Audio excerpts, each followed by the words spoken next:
中山市中心 CBD 核心地方東區嘅豪宅。呢套別墅使用面積係11000呎。當我入咗呢套別墅嘅時候，包括埋呢套別墅出邊嘅園林環境，我第一時間諗到一句説話：有錢真好，想買什麼樣的別墅都可以啦。呢棟別墅所有嘅裝修風格都係比較現代式嘅輕奢風。好多別墅喺綠化方面咧，佢只不過係前庭後院一啲普通嘅綠化啫。但係呢一套唔同喎，除咗前庭同埋後院綠化當中，喺餐客廳嘅連接間，佢都係有一個小型嘅私家公園喺度嘅。嗱，呢一個客廳咧係做咗一個中空喺度嘅。咁如果係到時候唔中意呢啲咁樣嘅筒燈嘅話咧，後期你哋亦都係可以做一個大型嘅水晶吊燈喺度嘅。呢套別墅其中一個亮點就係客廳出邊係有一個私人嘅小花園喺度嘅。好多別墅客廳出邊只不過係一個小型嘅露台嘅啫，完全已經係一個私家嘅小花園喺度噶啦喎。呼吸嘅每一口空氣都係非常之舒服嘅。因為市中心嘅地方係比較少一啲工業化嘅工廠嘅，而且周邊咧都係一啲大型嘅 supermarket。喺呢度居住嘅話，出門所有嘅衣食住行，包括埋大型嘅 supermarket， 仲有一啲大型嘅公園，全部都係近在咫尺嘅啫。另外令我最欣賞嘅就係呢一個空間啦，呢個空間係連接住餐廳嘅嚇。當我哋喺餐廳一路圍繞住呢一個私家小公園就可以去到餐廳㗎啦，所以住喺呢一度每一寸空間真係令人嘅心情非常之放鬆嘅。業主比較追求品質感同埋體驗感，所以呢一個餐廳都係做一個挑空喺度嘅。如果屋企人員比較多嘅話咧，平時就將呢個挑空封喺佢，足夠空間做多一個房間㗎啦。上面嘅裝飾咧都係一啲好光嘅筒燈喺度嘅。如果比較追求歐式嘅話咧，後期亦都可以做一個大型嘅吊燈喺度嘅。咁轉角位呢一度咧就係廚房啦，U 字型嘅大廚房，入邊嘅空間咧係足夠5-6個人喺度煮飯㗎啦，而且放好多雜物嘅空間都已經係足夠㗎啦。然之後呢一邊咧就係返屋企嘅正門口位置，咁正門口位置咧出邊都係有一個前花園喺度嘅，前花園咧出邊亦都係做咗好多好靚嘅綠植喺度嘅。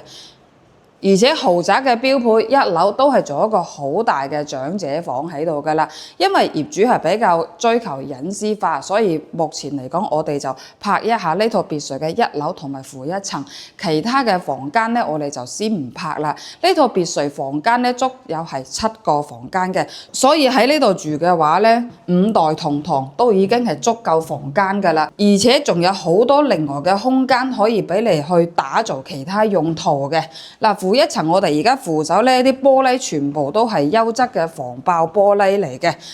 咁負1層我哋所有嘅嘢全部都係可以俾你去帶走。呢套係2手別墅嚟嘅，所有嘅保養接近成9成新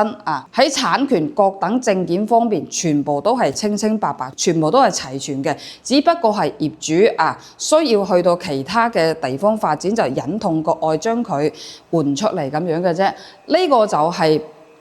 電動捲閘門嘅車位啦平時放4-5台車都係足夠嘅。如果係大型 SUV 嘅話咧，就3台，小型轎車咧4到5台係足夠空間嘅。到時候返到屋企一撳嗰個撳掣就可以直接返到屋企㗎啦。返到屋企之餘咧，就可以返到呢一個非常之豪華嘅負1層啦。往往豪宅負1層會所或者係娛樂嘅一啲用途喺度嘅。嗱，呢個區域咧就業主做咗一個背景架喺度，到時候你哋嘅細路仔比較中意一啲高達嘅話咧，成排都可以足夠空間俾佢哋放㗎啦。包括埋房間都已經係大到好多空間俾你嘅細路仔放一啲公仔高達或者係而家比較流行嘅一啲 cosplay 之類嗰啲嘢㗎啦。再唔係嘅話咧，呢度放啲紅酒書各等都 OK 嘅。嗱，咁呢張茶台咧都係可以打包帶走㗎啦。呢個角落係做咗一個影音室平時可以喺呢度唱歌啊、聚會啊、睇電影啊都 OK 嘅。負一層成個風格係做咗一個現代輕斜風嚟嘅，轉過嚟呢一度咧係有一個西式嘅中島台，整下水果沙律啊，或者係整下一啲西餐啊，各等用途都 OK 噶啦。負一層整體嘅空間咧都係非常之強嘅。如果屋企需要保姆嘅話咧，亦都係有一個保姆房配置咗喺度噶啦。而且呢度7個房間全部都係套間嚟嘅。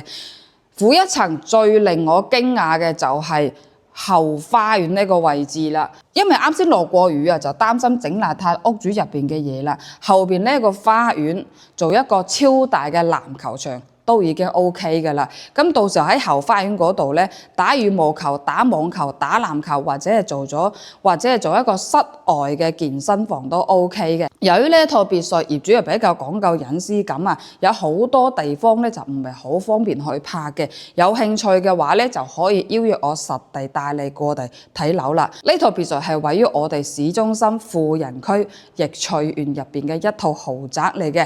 周邊所有嘅商業配套全部都係齊全㗎啦，包括埋一啲高端消費、高端奢侈品都係喺呢度附近嘅啫。比如周邊嘅紫馬天富、大型 supermarket， 仲有盛景順豐嗰啲，仲有盛景順豐嘅一啲高端寫字樓，包括埋附近亦都係有紫馬嶺嘅公園喺度嘅。咁對於一啲香港嘅朋友咧，喺呢度去到港珠澳大橋咧，咁喺香港過嚟嘅話咧，都係比較方便嘅。咁如果唔想揸車嘅話咧，呢度附近嘅盛景順豐，仲有 Coco City 嗰度咧，都係有巴士可以直接翻到香港噶啦。呢套別墅係好適合一啲商務人士翻嚟做一個會所，